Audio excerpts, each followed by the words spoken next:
Assalamualaikum warahmatullahi wabarakatuh.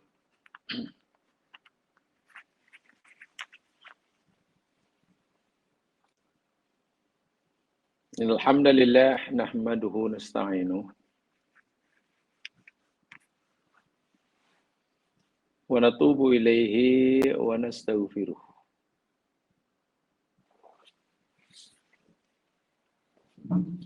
Wa na'udzu billahi min syururi anfusina wa min sayyiati a'malina. May yahdihillahu fala mudilla lahu wa may yudlil fala hadiya lahu.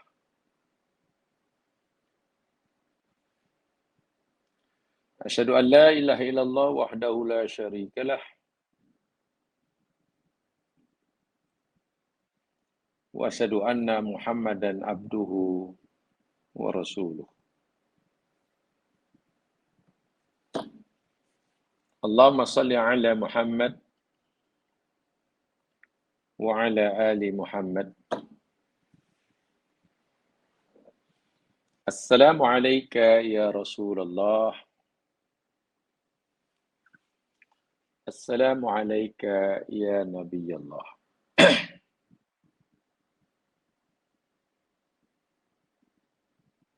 Allahumma 'allimna ma yanfa'una wanfa'na ma 'allamtana warzuqna 'ilman walhamdulillahi ala kulli hal. Amin ya rabbal alamin.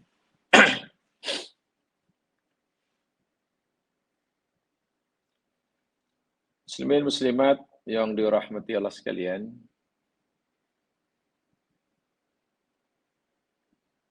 InsyaAllah kita akan teruskan siri tadabbur kita Surat Hud.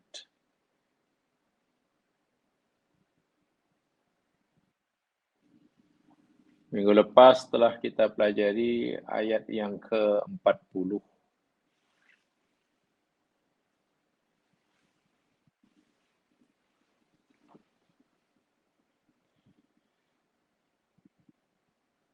Ayat yang menceritakan tentang bermulanya bencana, musibah,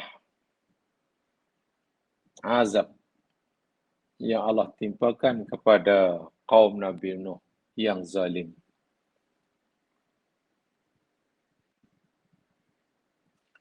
Seperti mana yang telah kita pelajari sama,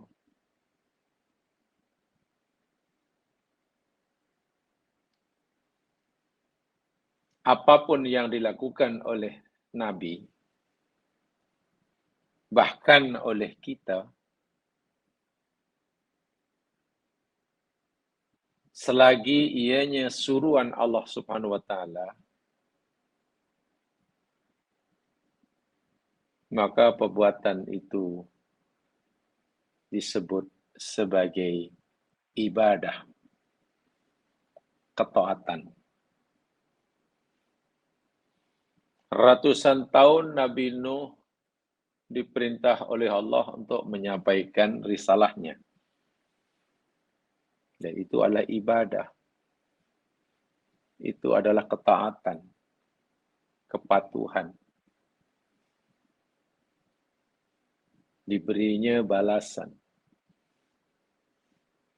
Selepas itu Nabi Nuh diperintah oleh Allah untuk membuat kapal. Nabi Nuh pun lakukan, dan itu juga ibadah. Ketaatan. Membolehkan Nuh akan mendapatkan keridaan dan kasih sayang Allah.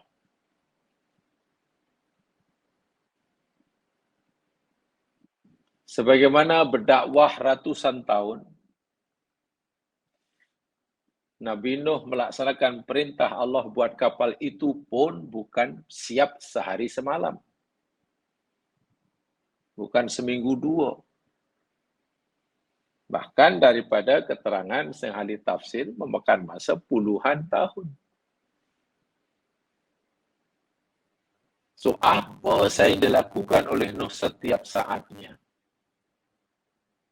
Bagi memastikan wujudnya, terciptanya kapal yang dah dibuat. Berjalannya ulang-alik dari rumah ke tempat kayu yang dah diambil rupanya. Atau mungkin daripada menanam kayu dan pokoknya, menebangnya. Apa sih? Itu adalah ibadah. Itulah ketaatan. Ini yang perlu kita pahami. Jadi kesimpulannya, apa yang dilakukan oleh hamba? Selagi ianya adalah suruhan Allah, mau suruhan Allah itu berupa ibadah ritualkah? Ataupun suruhan Allah itu berkaitan dengan masalah sosialkah? Atau berkaitan dengan kehidupan sehari-harikah? Asal ianya Allah. Dia tadi macam semalam Ustaz. Suara Ustaz. Iya ke? Tak ya. Macam dia ada gangguan macam semalam. Boleh. Kalau saya tak pakai ini agaknya. Tak pakai boleh. Masih Ustaz. Ada ingat. Boleh Ustaz cuba on off kan ataupun refresh semula.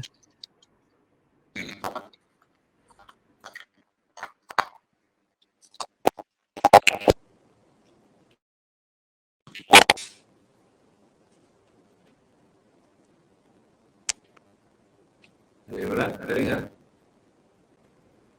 Masih lagi Ustaz. Suara Ustaz. Apa ya? Tak pasti Ustaz. Kalau Ustaz boleh refresh balik. Cuba.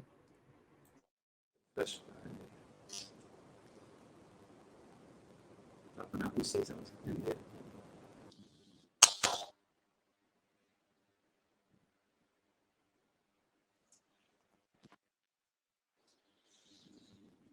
Halo, masih? Masih Ustaz. Allah.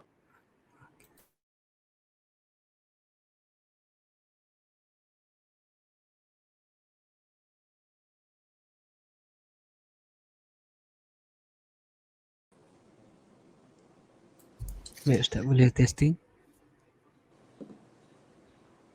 Halo? Masih Okey. ada gangguan? Dah tak ada Ustaz. Tak masalahnya, mungkin inilah saya punya ini. Okey ini ke? Macam ni okey rasanya. Boleh dengar? Boleh Ustaz? Boleh.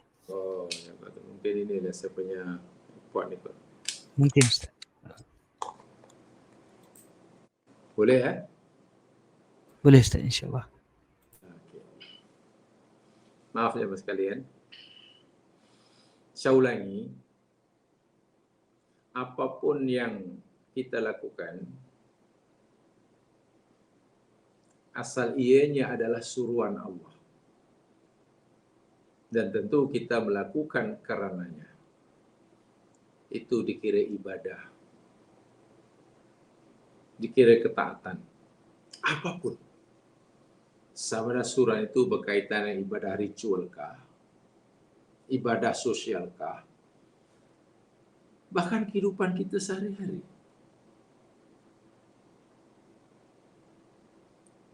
Allah suruh kita makan, lalu kita makan. Itu ibadah. Itu ibadah.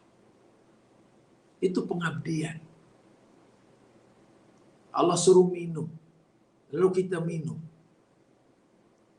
Itu ibadah.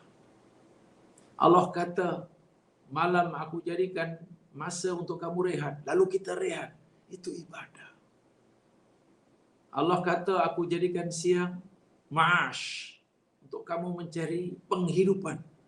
Lalu kita menafalkan untuk mencari rezeki. Itu ibadah. Ini bermakna cakupan ibadah itu sangat luas. luas. Jangan dibatasi. Tentu, saya katakan tadi dilakukan karena Allah. Benar, kita diajar ada ibadah mahdhah, ada ibadah ghairu mahdhah, itu betul. Hanya yang ingin saya tekankan, jangan kita menghadkan ibadah itu hanya ritual semata-mata. Makan, minum, tidur, cari rezeki, kemas rumah. Selagi itu adalah perintah Allah. Ingat apa takrif yang diberikan oleh Ibnu Taimiyah tentang ibadah? Saya pikir itu takrif yang paling bagus. Paling bagus. Kullu ma ahabballahu wa yardah min qawlin wa amalin zahiran wa batinan. Allahu Akbar. Apa saja yang Allah suka, yang Allah ridha, tentu yang Allah perintah, sama ada berupa kataan ke, perbuatan ke, yang nampak ke, yang tak nampak ke, itu adalah ibadah.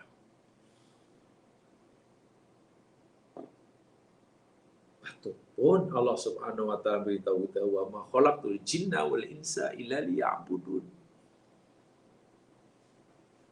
Aku tak cipta manusia dan jin. Aku tidak cipta jin dan manusia melainkan semata untuk. Nabi Nuh sedang melakukan ibadah buat kapal ini. Dan itu tidak mudah. Tentu tidak mudah. Apatah lagi diperintah oleh Allah untuk membawa bersamanya hayawan yang ada pada masa itu sepasang. Jenis burung sepasang, jenis binatang ternak sepasang, jenis binatang buah sepasang. Sampai pengikut-pengikutnya yang setia yang telah beriman pada. Bukan perkara yang mudah. Ya mas sekalian, saya ulangi. Ada perkara menarik dalam peristiwa ketika Nabi Nuh tidak berlayar. Ketika kapal telah penuh dengan muatan, syarat dengan muatan. Ini dinyatakan oleh Allah dalam surah Yasin kan?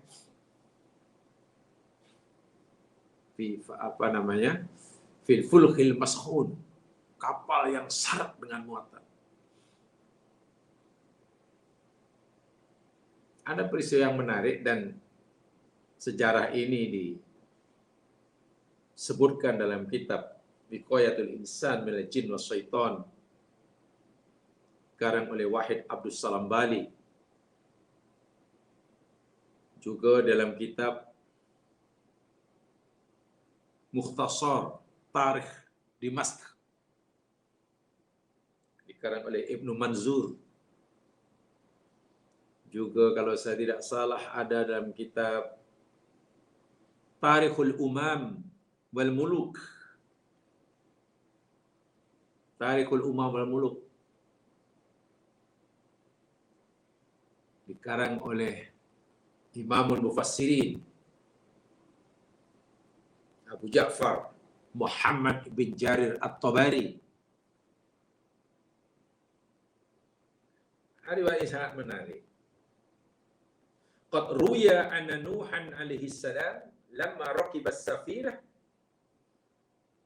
hamala fiha min kulli zawjayn isnain kama amarahu Allah Ta'ala. Tatkala Nabi Nuh alaihi salam menunggang kapal, dah naik kapal, tak berlayar, dan telah membawa bersamanya semua makhluk yang ada pada masa itu, sepasang-sepasang sebagaimana Allah perintahkan. Ra'a fi safinati saykhan lam ya'rifhu. Nabi Nuh melihat seorang tua yang ikut naik kapal yang Nuh tidak pernah mengenali siapa orang tua ini. Faqala lahu Nuh, apalagi Nuh tanyalah pada orang tua ini. Ma'adkhalaka.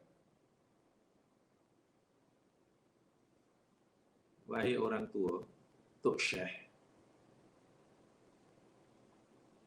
apa yang mendorong kamu, yang menyebabkan kamu, menggerakkan hatimu untuk naik sama dalam kapal ini apa? Apa yang menggerakkan hatimu? Ya, itu tergerak nak ikut numpang kapalnya apa? Orang tua yang tak dikenali oleh Nuh ini berkata, dakhaltu liusiba qubula ashabik. Wahai Nuh, aku naik kapal ini karena aku ingin mendapatkan habuanku. Aku mau habuanku, ingin mendapatkan habuanku, yakni quluba ashabi. Hati-hati pengikutmu yang beriman ini. Aku mau dia ikut aku. Aku nak hati mereka. Fatakunu qulubuhum ma'i wa abdanuhum ma'a. Sehingga aku mau hati-hati mereka ikut aku, sementara tubuh badannya, fizikalnya, zahirnya ikut kamu. Tak apa. Zahirnya ikut kamu, tapi hati mereka marah sungguh Nabi Nuh pada jawaban orang tua ini. Dan Nabi Nuh kenal siapa dia. Faqala lahu Nuh, ukhruj minha ya aduwallah. Keluar kau wahai musuh Allah. Iblis maksudnya. Iblis cuba nak perdayakan Nabi Nuh. Keluar engkau wahai musuh Allah. Fa innaka la'in. Semua engkau adalah makhluk yang terlaknat. Faqala lahu Iblis. Iblis masih ingin mengemukakan alasan keuzuran kepada Nuh. Apa kata Iblis? Khamsun uhlika bihinna nas fasa'uhaddithuka minhum bitalatin walau khadwa bisnain. No. Kau boleh halau aku. Tapi aku nak beritahu kamu 5 perkara. Ada 5 perkara, wahai Nuh, yang dengan 5 perkara itu aku boleh hancurkan, boleh kalahkan manusia, termasuk pengikut-pengikut ini. Aku boleh kalahkan mereka dengan 5 perkara ini.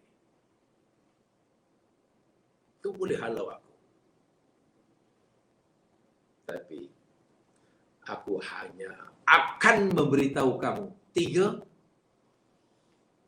dan aku tidak akan memberitahu kamu yang 2 lagi. Aku nak beritahu kamu 3 saja. Yang 2 aku simpan, tak nak beritahu. Fa'auha Allah Ta'ala ila Nuh. Lalu Allah memberi wahyu kepada Nuh. Annahu la hajata lak bithalath falyukaddithka bisnain. Nuh beritahu kepada Iblis tu bahawa engkau tidak memerlukan yang 3 itu.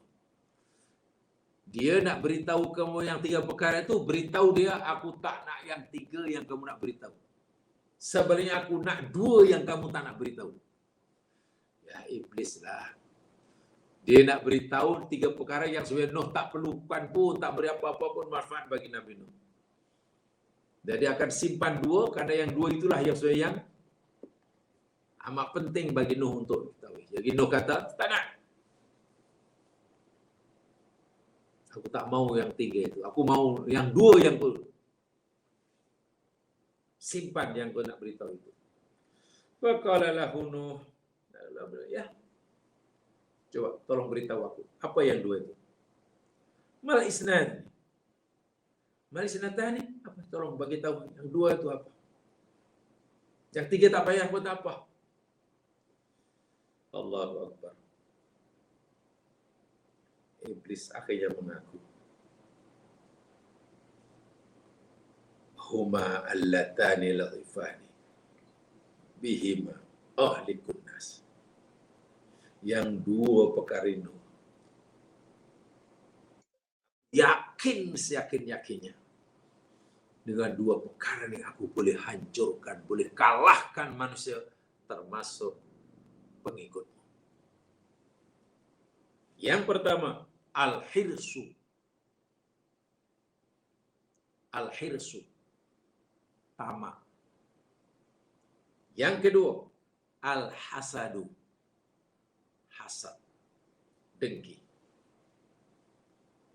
Bil hasadi lu'intu wa ju'iltu syaitanan rojiman. Kamu tahu no? Asbab, dengan sebab hasadlah diriku, kata iblis, dilaknat, terkutuk, dirajam oleh Allah Subhanahu wa taala hingga hari kiamat. Diriku dihalau oleh Allah Subhanahu wa taala. Diriku dilaknat oleh Allah hingga hari kiamat. Berpunca bersifat hasadku. Aku tolak perintah Allah untuk aku sujud pada Adam. Aku tak mau hormat kepada Adam. Kamu tahu apa puncanya? Dengki. Pasal dengki itulah aku terusir kemana. Dan aku nak cari kawan sebanyak-banyaknya untuk menemani aku di akhirat dari kalangan manusia, termasuk kaum dengan senjata hasad. Wa mal khirsu, adapun sifat tamak, wahinu fa innahu ubiha li adam al jannah kula ila syajarah. Kamu tahu tak, tok nenek moyang kamu namanya Adam dahulu, semasa di surga Allah izin dan Allah benarkan buatnya untuk menikmati seluruh nikmat surga. Halal, harus, bebas. Mau makan apa, mau minum apa, mau pergi mana, mau tinggal mana, sila. Di surga. Illa syajarah. Kecuali satu pokok, sebatang pokok. Maknanya hanya ada satu larangan yang tidak boleh dinikmati. Tak boleh dilanggar sebab dilarangan. Fasobtu hajati minhu. Tapi akhirnya aku tahu, aku berjaya memperdayakan Adam, sehingga Adam melanggar larangan Allah. Yang satu ini menikmati barang larangan ini pasal apa? Bil hirsi. Sebab sifat tamak yang ada pada dia. Ini pengajaran di sebalik kisah kapal Nabi Nuh. Ada iblis bercakap jujur waktu itu. Dua senjata iblis yang iblis akan gunakan semenjak zaman Nabi Adam hingga akhir zaman. Dua senjata utama, banyaklah senjata dia, tapi dua senjata utama untuk iblis dapat menguasai, memperdayakan, memperhambakan manusia, bagi memastikan manusia itu nanti menjadi teman setianya di neraka jahanam, waliyadzubillah. Sifat tamak dan dengki. Mari kita ingat betul-betul peringatan iblis ini. Ini iblis waktu itu sedang bagi usrah kuliah kepada Nabi Nuh. Dan kuliahnya betul pula. Usrahnya betul pula. Baik. Sekarang kita hidup zaman kita sekarang, agak-agak ada tak sifat tamak dan sifat hasad. Khasnya di kalangan orang Islam. Kalau orang kafir masuk neraka bukan pasal tamaknya lah. Orang kafir masuk neraka bukan pasal dengkinya lah. Mereka masuk neraka karena kekufurannya dah cukup dah. Jika orang kafir tidak tamat dia dengki pun tetap masuk neraka. Karena mereka kufur. Nih, orang Muslim. Ada tak sekarang di kalangan masyarakat Muslim? Dalam apa saja kehidupan, lapangan kehidupan. Di rumah ke, di masjid ke, perebutan kuasa ke, di perniagaan ke, di apa. Dalam pekerjaan, ada tak sifat tamak dan dengki? Mari kita muhasabah. Karena ini satu pengajaran yang bagi saya daripada kisah Nabi Nuh ketika kapal hendak berlayar.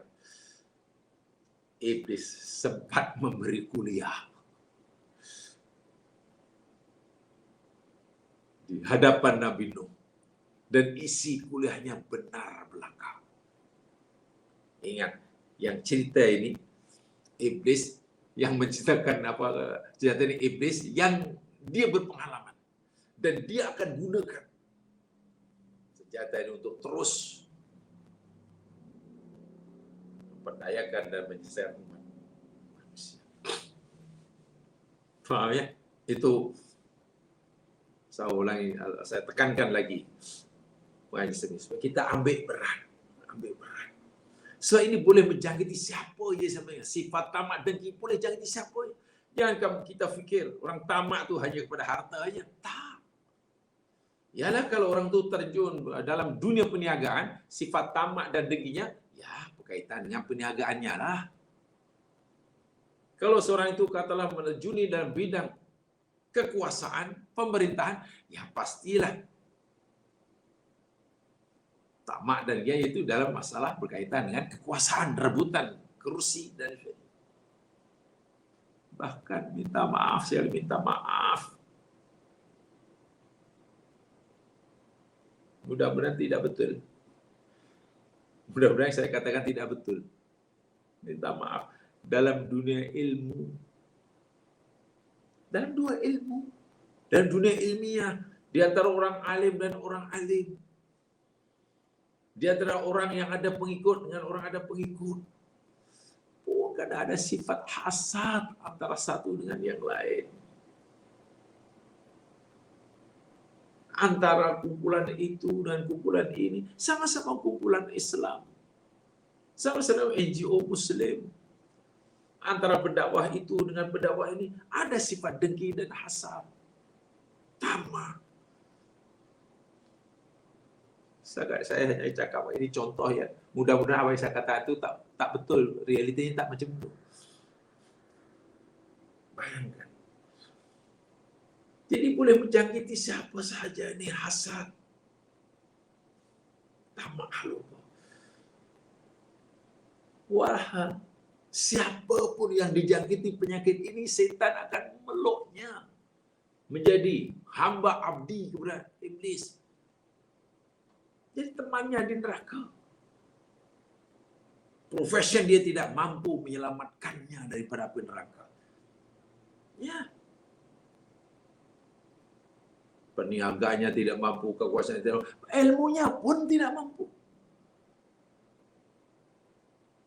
Dalam pengurusan masjid, ya harap-harap yang semua terlibat dengan mengurusan rumah Allah tak ada sifat hasad dengki sesama jamaah, sesama AJK. Allahu Akbar walillahil hamd. Mohonlah pada Allah. Dan kita rajin mohon pada Allah perlindungan dari perkara ini. Itu satu. Yang kedua, yang ingin saya tambahkan, penjelasan ayat yang ke-40 dia masih. Tolong perhatikan ayatnya. Ayat 41 ini jamaah sekalian. Ayat 40. Di situ ada kalimat wa ahlaka ila man sabaqa alaihil qul. Ini dari segi bahasa. Bagi memperkaya ilmu alat. Yang kedua ini tujuan saya untuk memperkaya ilmu alat dalam memahami ayat Quran. Sabaqa alaihil qul. Ada sabaqa alaihi. Sabaqa kemudian diikuti dengan alaihi, ala. Sabaqa ala. Perhatikan ya. Jamaah sekalian, kalimat sabaqa ini ya perlu kita fahami betul. Kalau Al-Quran kata sabaqa alaihi diikuti dengan Allah, ia cerita tentang azab. Ia cerita tentang musibah. Ia cerita tentang benda yang tak baik lah begitu.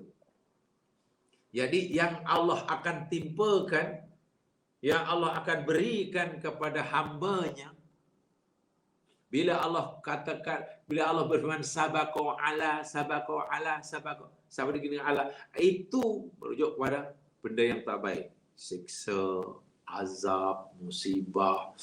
Apa sajalah. Contohnya ayat ini. Illa man sabaqa alaihil qawlu, kecuali orang yang telah berlalu keputusan Allah atasnya. Keputusan itu apa? Keputusan azab, siksa, kehinaan, kesengsaraan, kerugian, dan sebagainya. Itu sabaqo ala. Tetapi bila Allah katakan sabaqo lam, bukan sabaqo alaihi, tapi sabaqo lahu. Paham ya? Bukan sabaqo alaihi, tapi sabaqo lam. Lam, pakai lam, bukan pakai ala. Nah, itu maknanya keputusan Allah, ketetapan Allah sejak zaman azali, yang Allah tetapkan berupa kebaikan, berupa kebahagiaan, mungkin kenikmatan, mungkin keselamatan. Ya rahmatlah lebih tepatnya. Bila apa yang Allah berikan kepada hamba-Nya itu berupa rahmat, kesenangan, kemenangan, kejayaan yang Allah telah tetapkan sejak zaman azali, Allah gunakan kalimat sabaqo lam, bukan sabaqo ala. Ya, bukan sabaqo ala. Ya, sebagai contoh umpamanya di dalam surah Yasin ayat yang ke-7, laqad haqqal qawlu ala aktsarihim. Laqad haqqal qawlu ala. Nah, ini contoh yang serupa dengannya ya. Tadi sabaqo saya tunjukkan. Ala. Laqad haqqal qawlu ala. Demi sesungguhnya telah benar al-qaul, ucapan Allah, mereka ucapan Allah ala, atas kepada mereka. Nah, ini pasti siksa maksudnya. Siksa. Demikian juga dalam ayat sedang kita pelajari ini. Sabaqo alaihil qawlu. Siksa. Adapun yang sabaqo lam, coba lihat dalam surah As-Saffat. Surah As-Saffat selepas surah Yasin, ayat yang ke-171.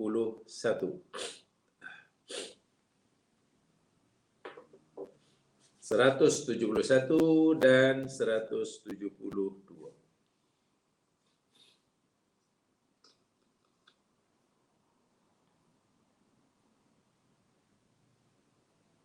Walaqad sabaqat kalimatuna li'ibadinal mursalin innahum lahumul mansurun.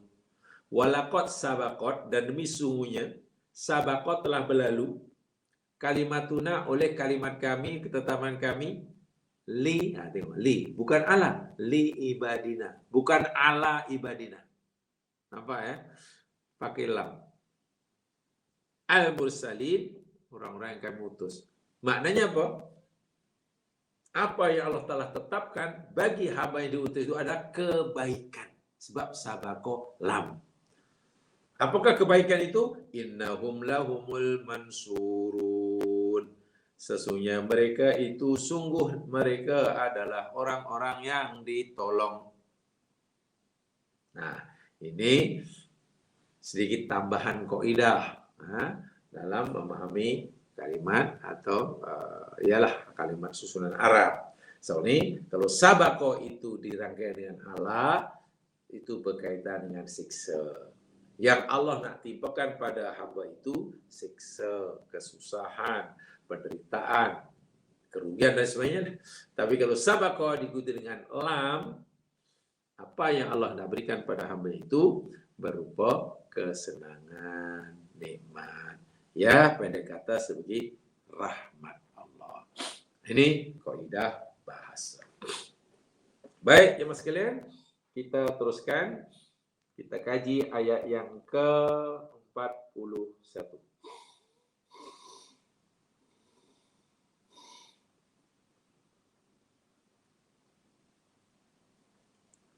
وَقَالَ ارْكَبُوا فِيهَا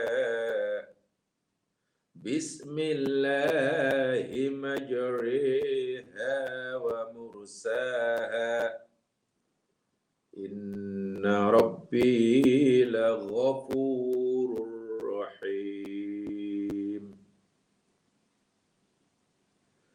Waqala, dan berkata Allah. Ini bukan Nabi Nuh ya. Waqala, dan telah berfirman dia Allah, irkabu, naiklah kamu semua. Wahai Nuh dan pengikut-pengikutmu, wahai Nuh, naik kamu semua. Fiha, dalamnya. Al-amru birrukub. Dan bila kamu naik itu, bacalah doa, mohonlah perlindungan kepada aku, kata Allah. Bacalah bismillah, dengan nama Allah, dengan pertolongan Allah, dengan izin Allah, dengan kehendak Allah. Sikap kehambaan, ubudiyah, pasrah. Majraha, masa berlayarnya, masa bergeraknya, wa mursaha, dan masa berlabuhnya. Masa berlayar kapal ini, bismillah. Kalau masa berlayar selamat kerana dapat pertolongan Allah, macam mana nanti bila sudah berlabuh? Kalau berlabuhnya tak dapat pertolongan daripada Allah, tenggelam juga. Jadi, masa nak berlayar dan masa nak berlabuh. Inna Rabbi laghafurur rahim. Sesungguhnya Tuhanku sungguh maha pengampun lagi maha mengasihani. Jemaah sekalian, saya ingin sedikit baca cuplikan sedikit, petikan sedikit daripada tafsir At-Tabari. Kata Imam At-Tabari, Allah Subhanahu wa taala berfirman, irkabu fiha amrun birukub. Kalimat irkabu fiha, yakni ini perintah Allah untuk kepada Nabi Nuh dan pengikutnya untuk segera naik ke kapal yang telah siap. Wa yahtamilu ayakuna minallah wa ayakuna minnuh likum. Kata At-Tabari, kalimah qala itu boleh jadi ada dua kemungkinan. Kemungkinan pertama, fa'ilnya qala, telah berkata dia. Dia itu boleh jadi yang pertama, yakni Allah menyuruh Nabi Nuh dan pengikutnya. Boleh jadi qala itu fa'ilnya jadi Nuh, perintah Nuh kepada kaumnya. Irkabu itu ucapan Nuh kepada kaumnya. Jadi ada dua kemungkinan, kata Imam At-Tabari. Wallahu alam. Itu pemahaman. Lainlah kalau qala Allahu, jelaslah. Atau qala rabbuhu, itu senang. Itu jadi fa'ilnya boleh dinisbahkan kepada Allah juga kepada Nuh. Ar-rukub al-ulu ala dhahril syai'. Rakiba, rukub itu yakni berada di atas sesuatu. Itu makna asal rakiba. Makna asal rakiba itu yakni kita meletakkan dirinya tiga di atas sesuatu. Ada kuda, kita duduk di atasnya, rukub lah. Ada kereta, kita masuk ke dalamnya, rukub.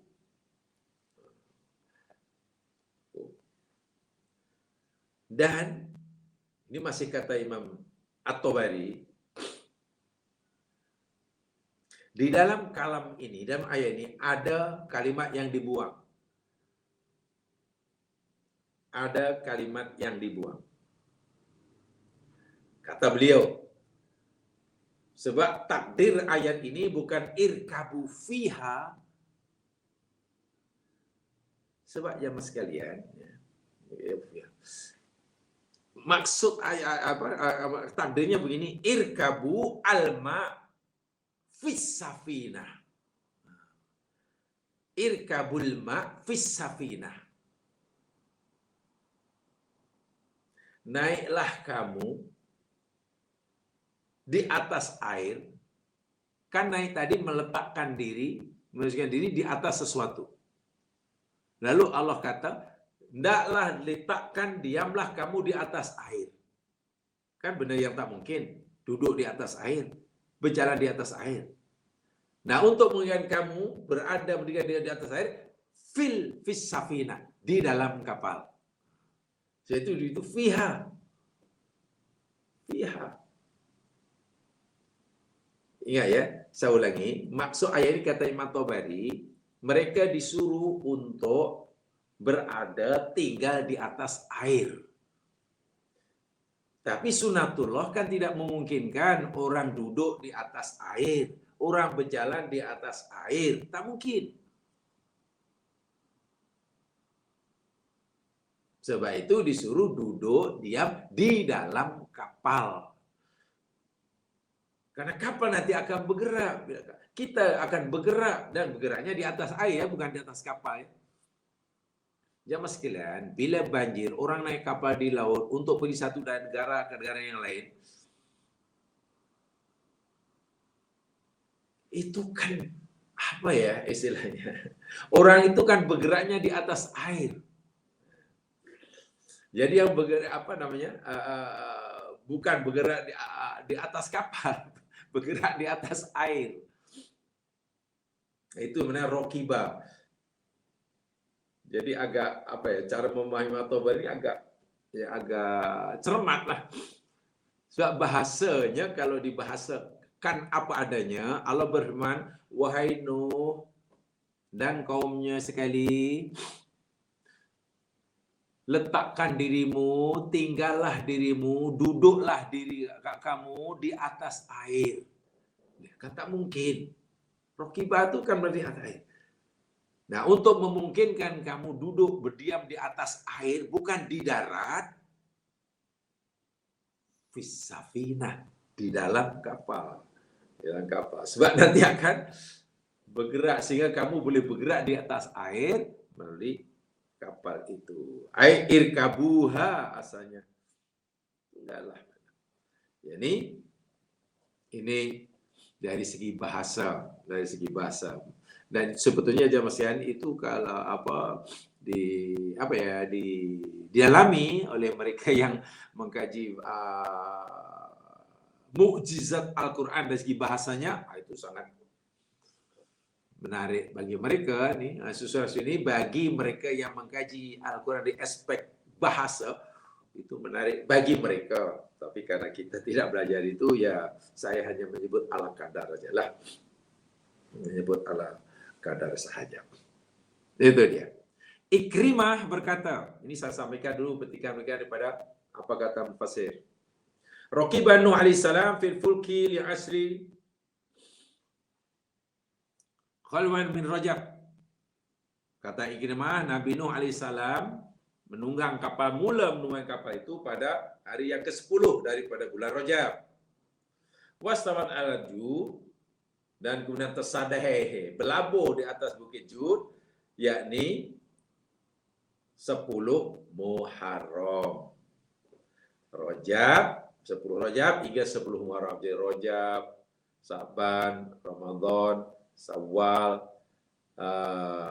Dzulqa'dah, Dzulhijjah, dan Muharram baru sama. Jadi 6 bulan. Kata Ikrimah. Tapi lain pula kata Imam Qatadah. Wajada wa huwa yaumul Asyura. Ibu kata menambahkan 10 Muharram, itulah Asyura. Qala liman kana mahu man kana shaiman falyutimmahu wa man lam yakun shaiman falyusumnya. Itu tambahan Qatadah ditegaskan disebut hari Asyura. Lain hanya dengan Imam At-Tabari. Ditambah daripada Imam At-Tabari. Tabari kata, inna Nuh rahiba fi safinah awala yaumi Rajab. Kan lain. Ikrimah kata, nunggang kapal mula 10 Rajab. Tapi Imam Tabari tak. Nabi Nuh nunggang kapal, yakni pada awal bulan Rajab. Wa shoma syahra ajma, dan dia berpuasa sebulan penuh. Terus puasa. Jarat bihim safinah ila yaumi Asyura. Kapal itu berlayar terus mengarungi taufan yang dahsyat hingga 10 Muharram dan berlabuh di sana. Tidak ada tambahan dari Imam Tabari, bukan 10 Rajab. Mulai awal Rajab. Ditambahkan Imam Tabari, dia berpuasa penuh sebulan Rajab itu. Dan berlabuh 10 Asyura di Bukit Cudi. Di Bukit Cudi. Itu kata Imam At-Tabari. Saya hanya menyampaikan pendapat yang biasa. Biasa mau saya, ulama-ulama tafsir pun bisa pendapat dan maklumat yang seperti inilah. Dan memang maklumat yang berkaitan dengan itu pasti ada berbeza pendapat lah. Pasti berbeza pendapat. Karena tidak adanya nas yang sharih yang berkaitan dengannya. Yang kaitan dengannya. Jamaah sekalian, Marwan bin Salim meriwayatkan sebuah riwayat daripada Talhah bin Abdullah, meriwayatkan daripada Husain bin Ali, cucu Nabi sallallahu alaihi wasallam. Baginda Nabi sallallahu alaihi wasallam bersabda, "Amanun li ummati minal ghara." Akan mendapatkan limpahan keselamatan dan keamanan bagi umatku daripada tenggelam. Umatku akan terjamin keamanan dan keselamatannya daripada tenggelam. Idza raqibu fil fulki, apabila mereka menunggang kapal perahu, yakni Bismillahirrahmanirrahim. Wa ma qadarullah haqqa qadri. Bila yang menumpang kapal, umatku yang menaiki kapal itu baca Bismillahirrahmanirrahim. Wa ma qadarullah haqqa qadri. Dan mereka tidak memuliakan Allah dengan sebenar-benar kemuliaannya. Wal ardu qami'an qabdatuhu yaumal qiyamah. Dan bumi pada hari kiamat nanti akan berada di genggaman Allah Subhanahu wa taala. Was-samawati matwiyatun biyaminih, dan seluruh langit akan dilipat dengan tangan kanannya. Subhanallah wa ta'ala amma yusyrikun. Maha suci Allah daripada apa yang mereka sekutukan. Bismillahi majriha wa mursaha. Dengan nama Allah, dengan pertolongan Allah dan kehendak Allahnya sajalah masa berlayarnya kapal ini dan masa berlabuhnya nanti. Inna Rabbi laghafurur rahim. Sesungguhnya Tuhanku Maha Pengampun lagi mengasihani. Berdasarkan riwayat ini dan juga ayat Quran yang cerita tentang Nabi Nuh semasa naik kapal, jemaah sekalian, hadil ayat dalilun. Ayat ini sebagai dalil ala dzikril basmalah. Sebagai dalil untuk digalakkannya mengucapkan basmalah. Bismillahirrahmanirrahim. Inda ibtidai kulli fi'lin.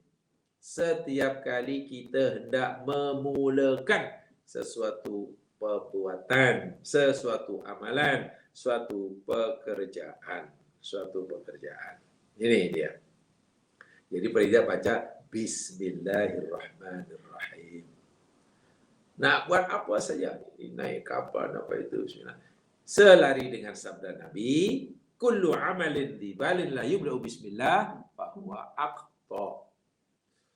apa saja perbuatan, amalan yang ada manfaatnya tapi tidak dimulakan dengan bismillah, maka terputuslah keberkatannya. Nak makan bismillahirrahmanirrahim. Itu yang Nabi ajar. Samillah. Fakul. Baca bismillah lalu makanlah. Jadi kalau kita ditanya apa doa makan, yang sharih daripada Nabi, bismillahirrahmanirrahim. Itu yang sharih. Sharih itu jelas, nyata, terang dan sahih. Tapi yang doa Allahumma barik lana fima razaqtana wa qina adzabannar. Itu kalau ia disandarkan, dikhaskan untuk doa makan, itu tidak kuat. Hadis itu tidak kuat untuk dijadikan doa makan. Tapi apa kita tidak boleh membacanya? Boleh baca saja. Bahkan kalau kita tengok nak petik buah mangga katalah, boleh baca Allahumma barik lana fima. Ya Allah, berkatilah rezeki yang kau berikan kepada hambamu pagi hari ini. Mangga yang hambamu tanam telah berbuah banyak. Mohon berdoa agar diberkati. Boleh. Jadi bersifat umum. Kalau Allahumma barik lana fima razaqtana wa qina adzabannar bersifat umum. Yang khas, doa yang khas sebelum makan hanya bismillahirrahmanirrahim. Bismillah. Mau sholat bismillah, mau wudhu bismillah, mau pergi bismillah. Itu yang suruh diperintahkan oleh Rasul sallallahu alaihi wasallam. Baik, jamaah sekalian, di sini ada mungkinlah siapa yang belajar tajwid dan khatam, terus terang saya tidak kurang menguasai tajwid. Ya, saya dulu hanya mengikuti pesanan guru. Dia kata membaca Quran dengan tajwid itu hukumnya wajib. Sementara belajar ilmu tajwid itu dia kata fardu kifayah. Itu kata guru saya, jadi saya ikut. Membaca bertajwid itu wajib, tapi mempelajarinya fardu kifayah. Jadi artinya kita tak belajar pun tidak mengapa asal bacaannya ikut tajwid. Tapi macam mana tak belajar ikut tajwid? Ya, soalnya ada orang memberitahu kita lah. Seorang memberitahu kita. Dan di dalam Al-Quran, rupa-rupanya jamaah sekalian, jadi ayat inilah yang ada istilah imalah. Kan dibaca imalah, bismillahirrahmanirrahim. Satu-satunya sebenarnya dalam Al-Quran yang dibaca imalah. Imalah itu jamaah sekalian, yakni apa ya istilahnya? Imalah itu semailun. Mailun itu condong. Imalah itu condong. Yakni bainal alif wal ya. Tamaman. Imalah kubro. Kan ada, saya tahu, ya zaman lebih tahu daripada saya, ada imalah kubro, ada imalah sugro. Ya. Condong, bunyi yang keluar dari mulut kita ini, condong antara alif. Kalau alif kan majroha, majroha, itu alif. Antara alif dan ya. Kalau baca ya, majriha. So macam mana kita nak baca antara majroha dan majriha? Tak boleh majroha, tak boleh majriha. Di tengah-tengah. Yang tengah-tengah itu namanya imalah. Suara yang keluar tu antara alif dan ya. Majriha wa mursaha. Mursa jadi dia alif baik. Itu maksud imalah. Imalah kubro lah disebutnya ya. Al-mail bil fathah ila kasrah wa bil alif ila ya. Itu jadi pertengahan. Membaca dengan bunyi yang berada di tengah-tengah, bunyi pertengahan di antara bunyi baris atas fathah maksud saya dengan bunyi baris bawah kasroh. Kasroh itu imalah, dan Allahu Akbar walillahil hamd ya sekalian. Sebenarnya yang cerita tentang imalah ini sedikit pengetahuan saja ya. Ini sedikit pengetahuan untuk koleksi pikir aja lah ya. secara singkat ya Mas, secara ringkas. Imam-imam qiraat yang 7 itu, atau saya imam qiraat sab'ah lah. Dalam hal penggunaan bacaan imalah, imam qiraah sab'ah dalam hal penggunaan qiraah imalah, bacaan imalah itu sebenarnya terbahagilah kalau saya tidak salah menjadi 5 kelompok. Jadi 5 golongan, 5 kelompok lah. Kelompok yang pertama yakni yang paling banyak membaca imalah. Yang paling banyak. Yang paling banyak membaca imalah yakni qiraah Hamzah dan Al-Kisai. Qiraah Hamzah dan Al-Kisai ini paling banyak baca imalah. Yang kedua yang seimbang. Nak katakan paling banyak pun tidak, nak kata kurang pun tidak, seimbang. Itu qiraah Abu Amr. Qiraah Abu Amr pun seimbang. Tak kalah banyak sangat, nak kata banyak sangat pun tidak, nak kata sikit pun tidak. Ini yang paling banyak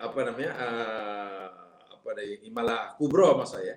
Yang banyak membaca imalah surah yakni qiraah Warash. Warash ini paling banyak imalah surah. Yang paling sedikit membaca imalah yang nomor 4 paling sedikit Qalun, Ibnu Amir, Asim, Hafaz. Baru daripada Asim, dan ini yang paling banyak yang berlaku di Asia Tenggara atau yang umum biasanya yakni qiraah Asim, Hafaz. Jadi Hafaz daripada Asim. Yang tidak ada imalah. Yang baca Quran langsung tak ada imalah. Hatta bismillahi majriha pun tak dibaca majriha, tak boleh majroha. Karena tak ada imalah. Dalam Quran mana ada imalah? Mana ada condong-condong. Kalau fathah ya fathah, kalau kasroh ya. Kalau itu kasroh ya majriha ya. Kalau fathah ya majroha. Kenapa mesti dibaca antara itu? Yang kata tak ada langsung bacaan imalah dalam Quran itu malah Mufassir Ibnu Katsir.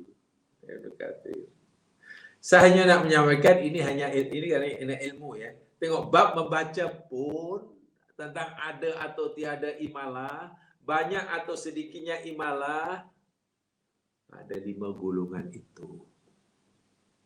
Jadi artinya tak adalah kesepakatan, gitulah maksud saya. Tak ada kesepakatan di antara ulama-ulama qiraat sekalipun. Nah, tapi tak apa, itu ilmu juga. Itu ilmu. Ini saya cerita tentang ilmu. Masalah setuju atau tidak itu cerita lain, sebab itu ilmu.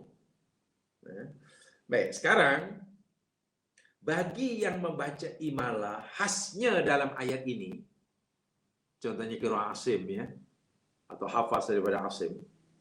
Bismillahi majriha wa mursaha. Kan kebanyakan kita baca itu ya. Sebab itu qiraat yang paling popular lah. Qiraat yang paling popular yakni qiraat Asim. Atau hafaz daripada Asim. Ada yang memahami agak astagfirullahaladzim luar biasa. Cukup mendalam, subhanallah. Dia begini ceritanya. Ini daripada tadi ulama qiraah. Lalu mereka ada alasan. Kenapa mesti dibaca imalah? Contoh khasnya majroha inilah. Kenapa majrohanya tapi majreha? Kenapa ini bisa imalah? Ini ada alasan. Kenapa baca begitu? Ada hikmah. Menurut fahaman mereka lah. Saya sampaikan. Jemaah sekalian, hikmah dibacanya satu-satu kalimat dalam Quran dengan imalah. Contohnya ayat ini. Bismillahi majriha. Bukan majriha, bukan majroha. tentulah dalam riwayat Hafaz daripada Asim ya, adalah untuk memberikan maknanya. Makna majrih itu menunjukkan ia berlayar, berjalan di laut, di air maksudnya. Kenapa ya sekalian? Sebab kalimat majro, jaro yajri, firmannya jaro ya, yajri. Isim makannya atau isim zamannya majro. Itu penggunaan yang asal dalam bahasa Arab, yakni berlayar atau berjalan, bergerak di darat. Contohnya kereta api. Ya. Contohnya bus, lori, motosikal. Kita lah. Jadi apa yang bergerak di darat itu dalam bahasa Arabnya jaro ya. Jadi masa bergerak tempat bergerak yakni majro. Jadi majro itu menunjukkan tempat bergeraknya benda itu di darat. Itu makna asal. Itu makna asal. Jadi tanpa imalah kena majroha, majro. Ya, memang itu bas. Di mana tempat bas bergerak di darat? Oh, kali itu majroha lah. Kereta api di darat? Oh, majroha lah. Karena memang kalimat jaro yajri yang mana asalnya lari untuk kita atau bergerak pantas itu di darat. Masalahnya, kapal Nabi Nuh ini bergeraknya bukan di darat, tapi di atas air. Nah, bergeraknya, berjalannya kapal bukan di darat. Kalau kapal itu masih ditarik di darat, kan kapal katalah mungkin buatnya di darat, lepas itu baru dibawa ke laut, masa ditarik, itu majro lah. Oh, kapal majro di darat. Tapi bila dah bergerak di laut, di atas air, maka kalimat majro, kata yang membacanya imalah inilah, ini rahasia dia. Saya beritahu. Ya ini kena diubah bacanya menjadi majreha. Kalau di darat, majroha. Kalau merujuk pada darat, sudah majreha. Majre itu kan condong ya. Jangan tadi imalah itu condong. Nak kata ro pun tak boleh, tak ada ini. Menunjukkan kecondongan itu jamaah sekalian, mail imalah itu condong, mana menunjukkan ketidakstabilan, tidak stabil. Kalau majro kan stabil, kereta api stabil, tidak keras kan. Berjalan di laut stabil atau tidak? Kapal di laut tak stabil jamaah sekalian. Apalagi bila dipukul di gelombang lebih lagi pada zaman Nabi Nuh. Taufan pada zaman ini sangat dahsyat. Sehingga kapal yang belah itu bolehlah dikatakan terombang-ambing ke kanan ke kiri, tenggelam timbul, tapi tidak tenggelam karena Allah jamin keselamatannya.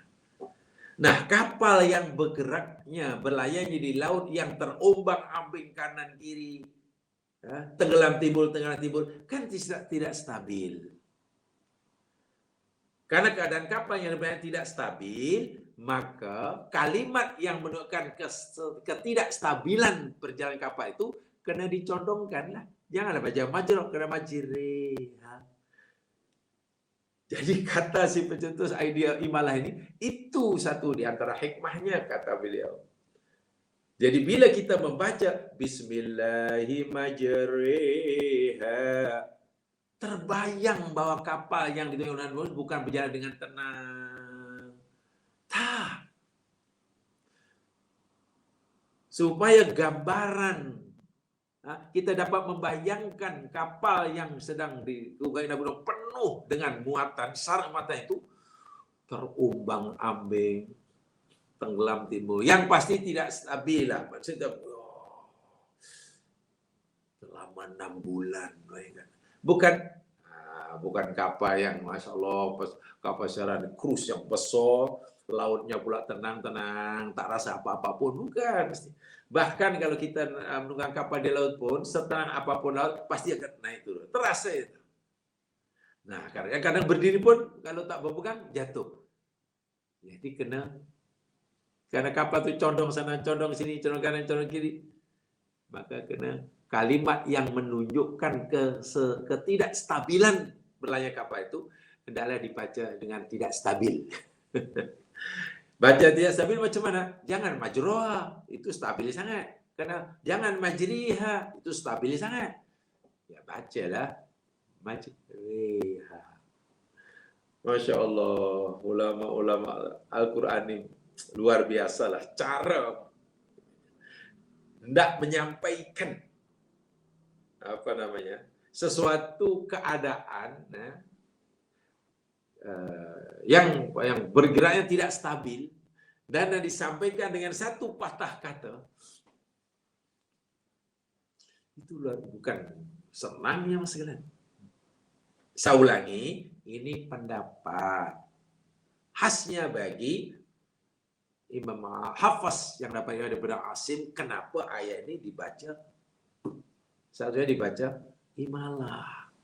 Ilmu kasih adalah sama, ada imalah. Quran kata di bari atas pada arah majrolah.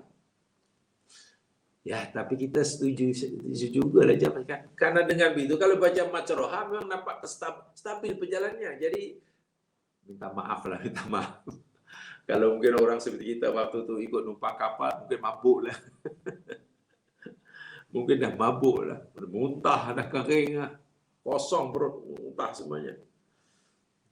Jadi dibaca majri, diimalahkan, dikata untuk membezakan antara majroha yang berarti berjalan di darat dengan majriha yang bermakna bergerak di laut. Satu. Yang kedua, untuk membezakan antara majroha yang bergeraknya kendaraan itu dengan stabil, tenang, karena di darat, dengan majriha yang menunjukkan pergerakan benda itu di laut tadi yang menunjukkan ia tidak stabil. Goyang kanan, goyang kiri kanan, kiri, bahkan tenggelam timbul dalam mendengar gelombang. Wallahu a'lam. Wallahu a'lam.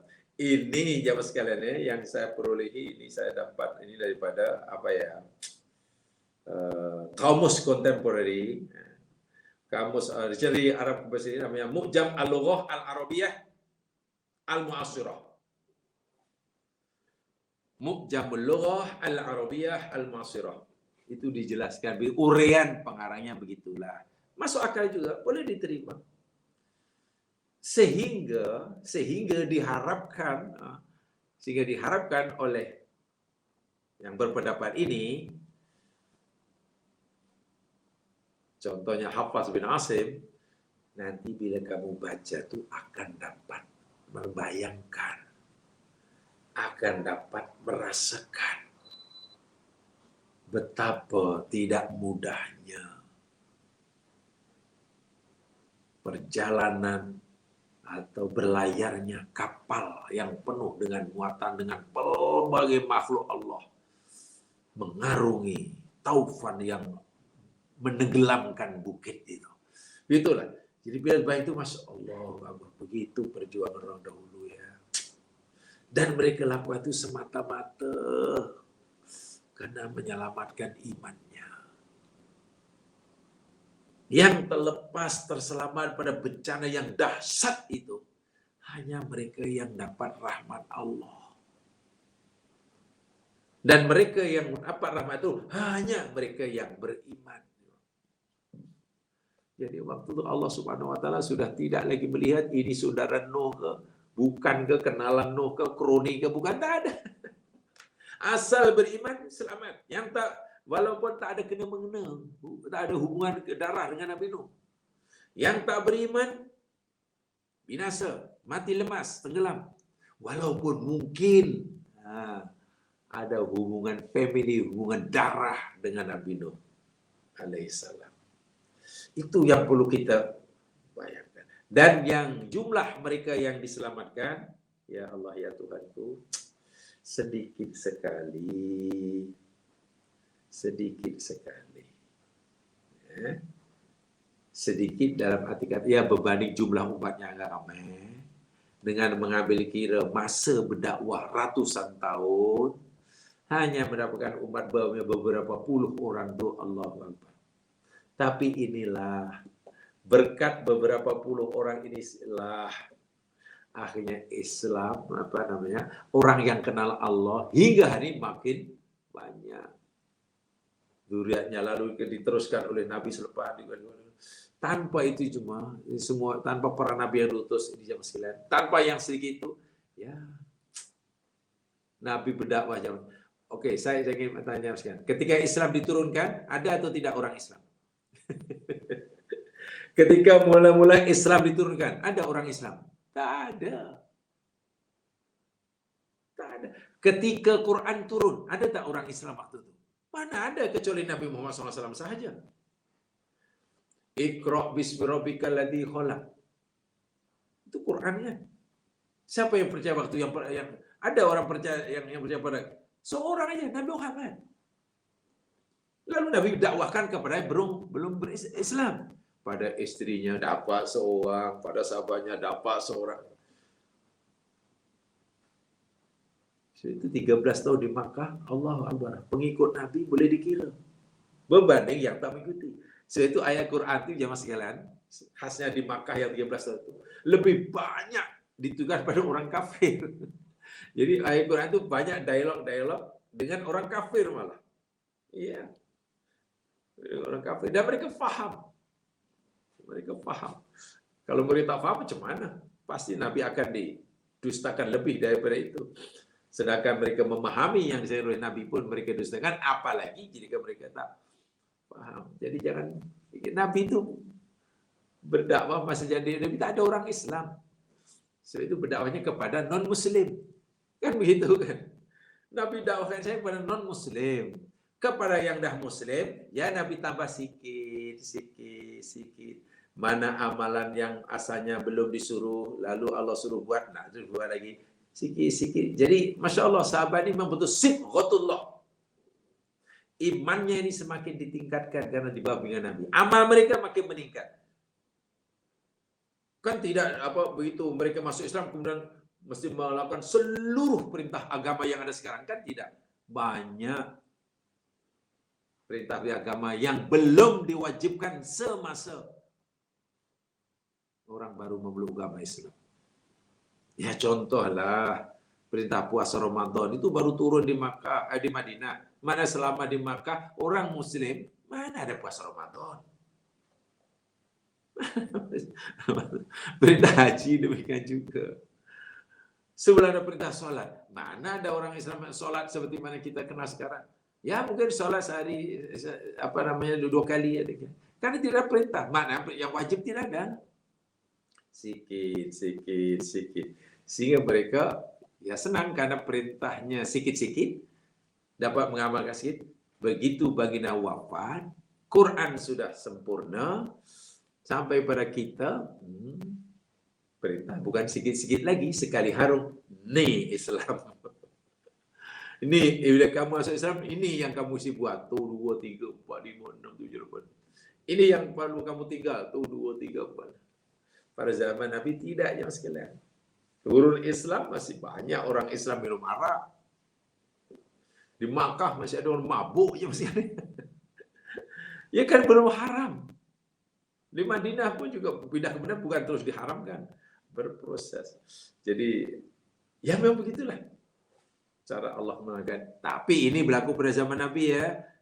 Karena kita hidup serupa Nabi, Islam sudah ada depan kita sempurna, ya kita terima. Sebenarnya tak perlu kita, ya saya pun kena menerima berproses macam sahabat lah. Ya janganlah. Arak itu haram, tapi Allah mengharapkan yang ini bertahap. Kalau begitu saya pun akan bagi peminum arak. Kalau begitu saya pun akan meninggalkan arak pun kena berperingkat-peringkat. Tak boleh bagi kita ya. Tak boleh bagi kita. Nah kesimpulannya jemaah sekalian, paling tidaklah ini penting ya untuk kita nak buat apa saja perbuatan mulakan dengan bismillah. Itu yang pasti. Khas untuk menaiki kendaraan darat, laut atau udara. Lebih-lebih lagi yang di laut, dalam hadis yang dikutip oleh Ibnu Katsir, riwayat daripada Ibnu Abbas, hendaklah kita ucapkan Bismillahil Malik. Bismillahil Malik. Atau Bismillahirrahmanirrahim. Boleh saja. Sebenarnya banyak ya. Baik, itu ayat 41. Bismillahirrahmanirrahim. Penutup atau fasilah bagi ayat ini. Menarik juga jemaah sekalian. Dua sifat Allah yang Allah jadikan penutup bagi ayat 41. Satu, Ghafur. Dua, Rahim. Satu, Ghafur. Dua, Rahim. Kesediaan Allah untuk memberi pengampunan bagi dosa-dosa hambanya dan penundaan yang dilakukan oleh Allah, penundaan siksa yang dilakukan oleh Allah terhadap hambanya yang berdosa, itu adalah tidak terlepas daripada sifat rububiyahnya. Saya ulangi. Kan ayat itu kata inna rabbi, sesungguhnya Tuhanku rububiyah. Di belakang Ghafur, itu Maha Pengampun. Rahim, Maha Mengasihani. Baik, kesimpulannya begini. Ghafur mana Allah Maha Pengampun. Kesediaan Allah untuk memberi pengampunan kepada hambanya yang memohon ampun, itu adalah salah satu sifat rububiyah Allah. Itu cara Allah menjaga, memelihara, melindungi. Adapun Rahim, rahmat, Maha memberi rahmati, penundaan azab yang dilakukan oleh Allah terhadap hambanya yang berdosa, yang dah layak diazab sekalipun, itu juga tidak terlepas dari sifat rububiyahnya. Itulah Rahim. Kenapa? Al-Ghafur bermakna Allah bersedia mengampunkan dosa hambanya yang mau bertaubat. Rahim mengasihi. Jika hamba itu berdosa yang sepatutnya, selayaknya disiksa. Patut disiksa dah, banyak dosa. Tapi Allah masih juga belum menimpakan siksa kepadanya. Masih tangguh. Bukan maknanya Allah kurang bukti. Maha suci Allah daripada kekurangan bukti. Bukan karena Allah tak berani nak menimpakan azab, hukuman. Maha suci Allah daripada tak berani. Tapi penangguhan siksa yang Allah lakukan itu semata-mata karena Dia adalah Rahim. Dan itulah rahmat. Sehingga orang yang berdosa, yang sepatutnya disiksa, tapi belum disiksa, itu pun tidak terlepas daripada rahmat Allah. Apa rahmat Allah bagi orang berdosa yang tak layak disiksa tapi belum disiksa? Ditunda azabnya tu. Dan penundaan itu rahmat. Maknanya Allah sayang dia. Tujuannya ditangguhkan itu agar orang itu memanfaatkan penundaan azab tadi untuk mohon ampun. Paham ya? Untuk mohon ampun. Jika dibagi masa, masih juga tidak mau bertaubat, masa pula dah habis, ya mana orang itu betul-betul memang nak sangat disiksa lah. Allah tawarkan pengampunan, tapi dia melisik, ya Allah akan siksa. Dan Allah akan menunjukkan sifatnya al-adlu. Masya Allah. Satu. Rahasia yang kedua, inna rabbi laghafurur rahim, jamaah sekalian. Tahu tak? Nabi Nuh dalam menjalankan dakwahnya ratusan tahun. Dan mungkin sedikit juga ada kekecewaan pada kaumnya. Kaum Nabi Nuh yang patuh, yang istiqomah tentulah menghadapi ujian yang tidak ringan. Mungkin pernah hilang sabar, kecewa. Dalam melakukan ketaatan kepada Allah, pasti seorang hamba tersilap. Mungkin bukan seng ya, Kalau sengaja itu lain cerita, tersilap. Tak sengaja maknanya. Tapi dia tetap juga berusaha terus untuk taat, berusaha terus untuk istiqomah. Tapi namanya manusia ada kelemahan, tersilap lagi, keluar lagi, masuk lagi. Sekarang sudah berada di atas kapal.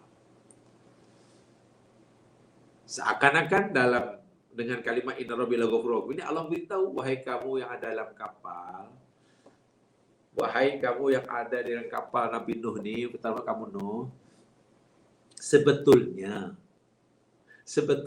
kamu ni masih dulu pernah buat salah kepada aku, kata Allah. Dulu sebenarnya buat salah kepada aku. Sehingga saat ini sebenarnya dalam dirimu itu masih ada kesalahan kepada aku yang mungkin kamu tak tahu. Dan kesalahan itu yakni akan membolehkan kamu dapat siksa. Tapi jangan khawatir. Karena istiqomah kamu, keteguhan kamu, kesabaran kamu, berpegang pada agamaku, kesalahan-kesalahan kamu itu aku ampunkan. Astagfirullahaladzim. Bersih. Bukan secara terselamat dan mati tenggelam, tapi juga diampunkan dosanya. Dan jangan lupa, aku selamatkan kamu daripada mati tenggelam. Dalam Taufan ini, ya bukan pasal kamu nih orang hebat, Allahu Akbar. Bukan pasal kamu nih orang yang taat, bukan. Tak. Aku selamatkan kamu daripada penyakit karena aku ni rahim, semata-mata karena rahmatku. Subhanallah. Jangankan terselamat daripada kapal, daripada mati gelam, itu bukan karena rahmat Allah. Masuk surga pun karena rahmat Allah. Begitulah Allah Subhanahu wa taala. Bayangkan penumpang kapal yang imannya kuat tadi mendengar ayat ini. Faham ayat ini macam mana? Makin malu ya mas sekalian. Makin tunduk, ya Allah ya Tuhan, rupanya aku masih berdosa. Tapi terima kasih ya Allah. Walaupun aku tidak menyadari di mana dosaku, tapi aku yakin ada. Engkau pula dah beritahu kami bahawa Engkau ampunkan. Malu tu. Belum minta ampun, dah diampunkan. Karena dia tidak menjadi yang mana satu dosanya. Dan supaya dia tidak timbul takabur, tidak timbul ujub, tengok, aku dapat keselamatan pada Allah. Ini karena aku orang yang baik, karena aku orang yang soleh, karena aku orang yang kuat ibadah. Oh, jadi ujub pula. Nah, untuk menghilangkan rasa ujub, Allah ingatkan, ingat, aku selamat kamu ini bukan pasal kamu ini kuat ibadah, tapi pasal aku rahim, pasal rahmatku tumbuh lagi. Allah. Amalnya tidak terhapus kerana ujub dengan memahami kalimat rahim. Dosanya diampun oleh Allah. Walaupun dia belum minta ampun waktu karena tak tahu dosa yang mana, tapi Allah kata kamu sebenarnya ada dosa. Tapi tak apa, berkat ketaatan kamu aku dah ampunkan. Membuat mereka makin malu, makin tawadhu, makin syukur. Bukan malah sombong. Ini kadang-kadang ada kapal apa aksiden, lalu dia seorang yang selamat. Wow, ceritanya bukan main, kalau bukan aku. Tahulah, yang lain semua sudah nasib baik, aku ni jago renang. Yang lain semua dah kolu dah. Nasib baik aku waktu itu memang susah payah, tapi memang nasib baik aku ni ada pengalaman renang merentasi Selat Melaka. Tiba-tiba menyandarkan keselamatannya kepada kehebatan dirinya. Lupa bahawa keselamatannya itu adalah jaminan daripada Allah, rahmat daripada Allah. Tak katul lagi, ujub lagi. Sebab itu Allah ingatkan, ingat, aku ni Rabb kamu. Dan aku punya sifat Ghafur dan Rahim. Faham ya? Tuh, jemaah sekalian, mudah-mudahanlah dapat difahami dengan baik dan insyaAllah kita akan sambung pada kesempatan yang lain. Sengaja saya sampaikan dari berbagai sumber ini, jemaah sekalian. Walaupun tadi ya, yang seperti mana tentang sabaqul ala, itu hanya untuk menambahkan koleksi kaidah Al-Quran ya. Ya ilmu juga ya tentang qiraat. Ya itu ilmu juga patut kita ketahui. Kalau pun tak tahu pun sebenarnya tidak apa-apa pun, tidak tahu pun. Tapi kalau tahu alhamdulillah lah. Sedikit banyak kita taklah terlalu awam tentang banyak ilmu ini. Walaupun mungkin tidak mendalami, jangan terlalu awam dalam banyak ilmu. Asal kita usaha, insya-Allah kita. So itu saja, kurang lebihnya mohon dimaafkan. Yang benar pada Allah jua, yang silap kelemahan saya sendiri. Tutup dengan bacaan Al-Fatihah dan surah Wal-Asr. Subhanakallahumma wa bihamdika asyhadu an la ilaha illa anta astaghfiruka wa atubu ilaik. A'udzu billahi rajim wal 'asr innal insana lafi khusr illa alladziina aamanu wa 'amilus shalihaat wa tawassaw bil haqq wa tawassaw bis sabr. Assalamualaikum warahmatullahi wabarakatuh.